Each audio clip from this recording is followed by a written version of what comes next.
बिस्मिल्लाहिर्रहमानिर्रहीम। अब स्टार्ट करने जा रहे हैं एक्सरसाइज 1.5। इसका क्वेश्चन नंबर 1 है, right the following complex numbers in the form of a plus iota b। Means complex number की स्टैंडर्ड फॉर्म में लिखना है, हमें a और b फॉर्म में दिया हुआ है। लास्ट वीडियो में मैंने इसका कॉन्सेप्ट बहुत अच्छे तरीके से समझाया है। अगर आपने वो वीडियो नहीं देखी तो जाकर ज़रूर चेक कीजिएगा, मैं इसको टैग कर दूँगी डिस्क्रिप्शन में। खैर, अब आगे बढ़ते हैं। इसमें कहता है कि a प्लस आयोटा b की फॉर्म में लिखना है। मैंने आपको बताया था कि जो अगर इस फॉर्मेट में दिया हुआ होगा तो पहला वाला नंबर जो है वो a कहलाता है और जो दूसरा वाला नंबर है वो b कहलाता है। तो हम इसको इस तरीके से सॉल्व करेंगे। Since complex number is equal to a plus iota b, here a is equal to 1 and b is equal to 2, therefore z is equal to a की जगह आ जाएगा 1 प्लस b की जगह आएगा 2, मतलब आयोटा 2। इसको हम ऐसे भी लिख सकते हैं और इसको हम ऐसे भी लिख सकते हैं, z is equal to 1 plus 2 iota, both are same. क्योंकि फॉर्मेट ये है कि पहले कोफिशिएंट आता है बाद में अल्फ़ाबेट आता है, दैट्स वाई ये बेहतर तरीका है। अगर इस तरीके से भी लिखेंगे तो गलत नहीं होगा। सवाल नंबर 2 देखते हैं। सवाल नंबर पार्ट 2 में इसमें कहता है कि 2 and 2, तो यहाँ पे क्या लिखेंगे, सेम तरीका। Since z is equal to a plus iota b और here a is equal to 2 and b is equal to 2, therefore z is equal to a की जगह 2 आ जाएगा प्लस b की जगह आ जाएगा 2 आयोटा। ये हमारा हो जाएगा आंसर। पार्ट 3 देखते हैं। पार्ट 3 में कहता है since z is equal to a plus iota b, here a is equal to 0 and b is equal to 4, तो z इज इक्वल टू क्या हो जाएगा, a की जगह 0 आएगा प्लस 4 आयोटा आएगा। और इसको हम कैसे लिखेंगे, इसको हम लिखेंगे 0 की कोई वैल्यू नहीं है, प्लस में हो रहा है, तो z is equal to 4 iota. Only 4 iota will be our answer. Now fourth part is -1 and 1, तो since z is equal to a plus iota b, here a is equal to -1 and b is equal to 1, तो क्या हो जाएगा, z is equal to -1 plus 1 iota. अब जो coefficient में जो 1 होता है उसकी कोई वैल्यू नहीं होती, तो हम इसको ऐसे लिख सकते हैं z is equal to -1 plus iota. इस तरीके से करके लिखेंगे। अब इसको जिस तरीके से ज़हनशीन करें, क्योंकि नेक्स्ट जो हमारा सवाल है ये अपोजिट है। मीन्स ये कि हमें कॉम्प्लेक्स नंबर दिए हुए होंगे, हमें उसमें से रियल और इमेजनरी पार्ट अलग करने होंगे। अगर कभी वहाँ पे आयोटा दिया हुआ है तो इसमें इमेजनरी पार्ट क्या हो जाएगा, 1 हो जाएगा। अगर कहीं पे रियल पार्ट दिया हुआ ही नहीं है तो वहाँ पर रियल पार्ट क्या हो जाएगा, 0 हो जाएगा। नेक्स्ट सवाल देखते हैं। -2 and 0 है, तो इसको क्या करेंगे, हम लिखेंगे since z is equal to a plus iota b और here a is equal to -2 and b is equal to 0, तो क्या हो जाएगा, z is equal to -2 plus iota आएगा मल्टीप्लाई बाय 0। तो 0 से किसी भी चीज़ को भी मल्टीप्लाई करें, चाहे वो नंबर हो चाहे वो अल्फ़ाबेट हो, आंसर हमारे पास 0 ही आना है। तो यहाँ पे z की वैल्यू आ जाएगी -2, राइट। अब 6 पार्ट देखते हैं। 6 पार्ट में क्या कहता है, पहले हम फॉर्मूला लिखेंगे। Since z is equal to a plus iota b, here a is equal to -3 and b is equal to 4, therefore z is equal to -3 plus 4 iota, right. अच्छा, अब जैसे आपने देखा मैंने हर सवाल में मैंने फॉर्मूला लिखा है, आप भी हर सवाल में प्रैक्टिस करते हुए फॉर्मूला उतारेंगे। इससे क्या होगा कि फॉर्मूला ऑटोमेटिक आपको अलग से याद नहीं करना पड़ेगा, बल्कि ऑटोमेटिक आपको ये मेमोराइज हो जाएगा। क्वेश्चन नंबर 2 करते हैं। इसमें कहता है identify real and imaginary parts for the following complex number. Question number 1 का वाइस वर्सा है, उल्टा है। 1 प्लस 2 आयोटा, मैंने आपको क्या बोला था, जो आयोटा के साथ होगा वो इमेजनरी होगा तो ऑटोमेटिकली दूसरा वाला रियल हो जाएगा। अब आयोटा के साथ यहाँ पे क्या है, 2, तो इमेजनरी हो जाएगा 2 और रियल हो जाएगा यहाँ पे 1। अगर यहाँ तो प्लस की साइन है तो इमेजनरी 2 ही आएगा, और अगर माइनस की साइन है तो इमेजनरी -2 आएगा। अब यहाँ पे देखें, इमेजनरी पार्ट पहले दिया हुआ है। मैंने आपको बताया था ना इंट्रोडक्टरी वीडियो में कि ये आगे पीछे हो सकता है, कोई मसले वाली बात नहीं। इसी वजह से आपने पहले ये रिकॉग्नाइज करना है कि आई के साथ क्या दिया हुआ है, आयोटा के साथ क्या दिया हुआ है। आयोटा के साथ यहाँ पे 9 दिया हुआ है, तो इमेजनरी पार्ट हो जाएगा यहाँ पे 9 और दूसरा पार्ट यहाँ पे हो जाएगा 4, ये चाहे पहले लिखा हुआ चाहे बाद में लिखा हुआ, आयोटा के साथ जो भी नंबर लिखा हुआ होगा वो इमेजनरी पार्ट ही कंसीडर किया जाएगा। ऐसा नहीं है कि पहले पार्ट पे लिखा हुआ तो ये रियल हो जाएगा, नो, आयोटा के साथ दिया हुआ तो ये इमेजनरी है, दूसरा वाला नंबर ऑटोमेटिकली रियल हो जाएगा। लाइकवाइज अगर इस फॉर्मेट में दिया हुआ है तो हमें पता है कि पहला वाला पार्ट जो है वो ए होता है और दूसरा वाला पार्ट जो है वो बी होता है, तो हम यहाँ पे रियल पार्ट में लिखेंगे -5 और इमेजनरी पार्ट में लिखेंगे 6।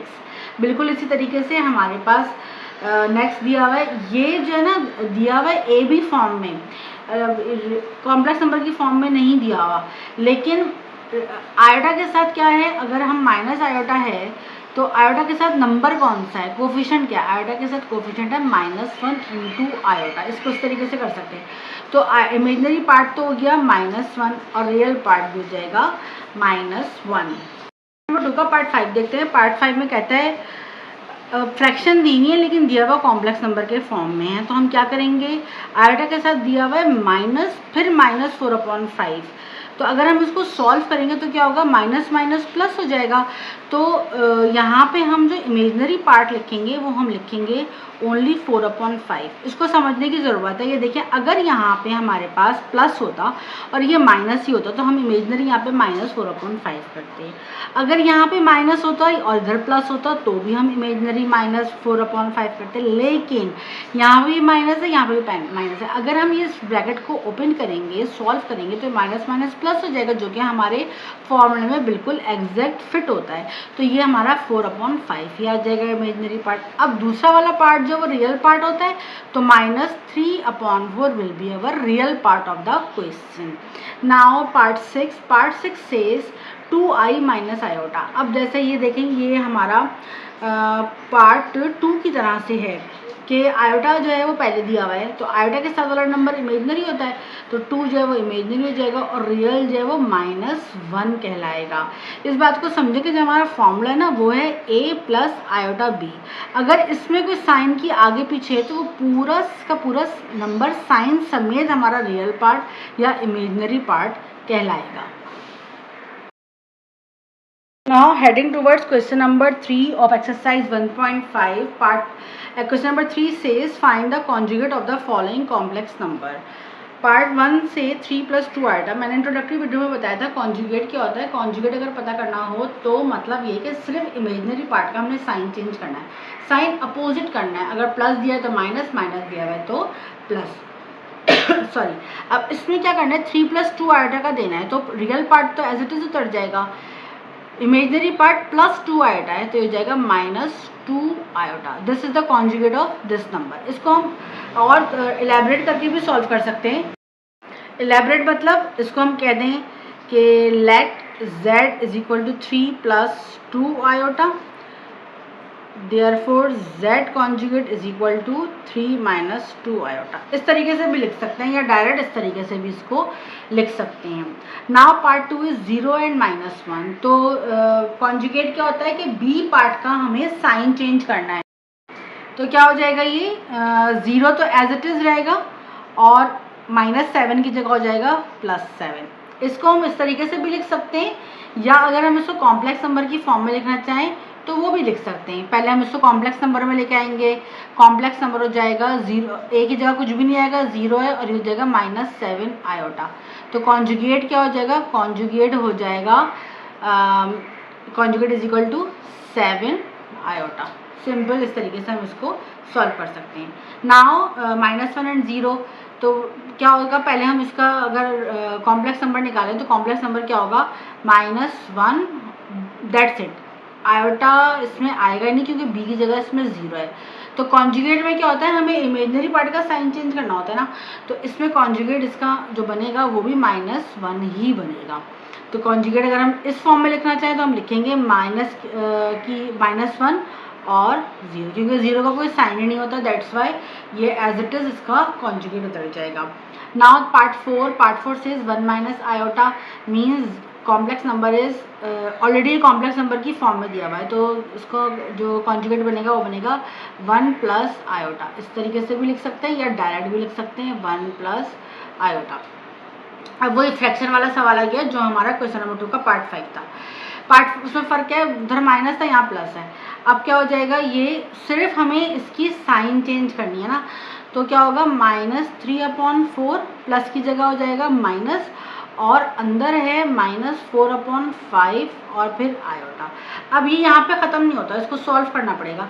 सॉल्व करने में क्या होगा, -3/4 माइनस माइनस प्लस 4/5 आयोटा। अब आप कहेंगे मिस ये तो प्लस और प्लस सेम ही हो गया, कॉन्जुगेट क्या हुआ।